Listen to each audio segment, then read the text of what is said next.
the exit polls were predicting a huge majority for the BJP and its alliance partners, bigger than what they got in 2014 or 2019. But in the last election, the BJP alone got 303 seats out of 543. But this time, it appears to be stuck at about 240. And the absolute majority mark in the Indian parliament is 272. So it does look like, despite what the exit polls were saying, the BJP is going to have to rely heavily on its alliance partners to make government. Yeah. One of the interesting states was Uttar Pradesh, a big Hindi state, of course. This seems to have sent the strongest message, with the opposition picking up what it seems is the majority of the seats there. Yeah, that's right. So Uttar Pradesh, or UP as it's called here, is the largest state by population in India. It is a key Hindi heartland state for the BJP in particular. There's an old cliche in Indian politics saying the road to New Delhi runs through UP. So to have a less than stellar showing in UP is the second big blow to the BJP. And it looks like the Samajwadi Party, another smaller party in the opposition alliance, has really done well there, which was visible when you visited their rallies on the ground. So the Hindi heartland states like UP, Haryana, Rajasthan are traditionally where the BJP has drawn its support over the last 10 years. So where it has tried and done very effectively with its Hindu nationalism pitch. So to lose, or to appear to lose, the state of UP would be a big blow to the party. Interesting. I understand too that the Muslim vote has also fallen even further away. Now, we know that a lot of Muslims in India have felt very targeted by the Modi government.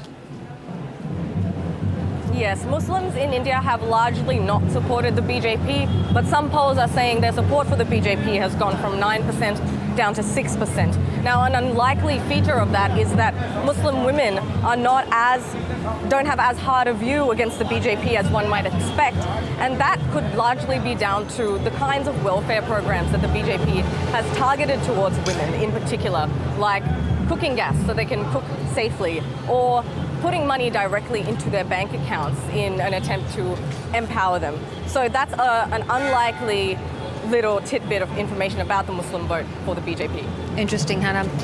Give us a sense of what do you think was responsible for this fall away in support, and what it might mean now for Modi going forward, and what sort of government he's going to govern. So what I saw on the ground when I visited Uttar Pradesh, including Varanasi, which is the Prime Minister's own seat, supposed to be the BJP's safest seat, the Prime Minister's prestige seat, and even there, not to speak of the rest of the state, even there was a huge amount of dissatisfaction, particularly among young people who felt that they were not able to get jobs that suited their level of education. Their aspirations had gone higher than what they think the government was able to provide them. The other main issue across UP, but also in other parts of the country, was rising costs of living. So I spoke to a number of disadvantaged people, such as daily wage laborers, and they were telling me that the price of food items and essentials that they rely on to live had doubled or tripled during the last 10 years. So the lentils that they eat or the cooking oil that they need had gone up exponentially, and their incomes hadn't gone with this. So it seems the message from UP, from other parts of the country to the BJP, is that the politics of Hindu nationalism, the politics of division, are not quite as relevant anymore when there are daily, tangible needs to be addressed. Yeah. And Hannah, in terms of the future direction of the government, I guess it might be a little early to predict what direction Modi might go in and how he might try and preserve his hold on power. Well, he is the NDA, which is BJP's alliance. The BJP is far and away the largest partner in that alliance. But the NDA is expected to form majority. But the message that seems to have been coming from the country, including UP, to the BJP, especially from young people, is that they want the government to focus on bread and butter issues and tangibly improve their daily lives. So the plank that Mr. Modi and the BJP pitched this election on was their ambition to make India the world's third largest economy. The huge amounts of development that was happening, highways being built, buildings being built, railways.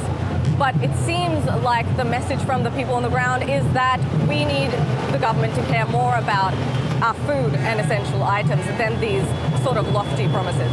Yeah, these grandiose plans.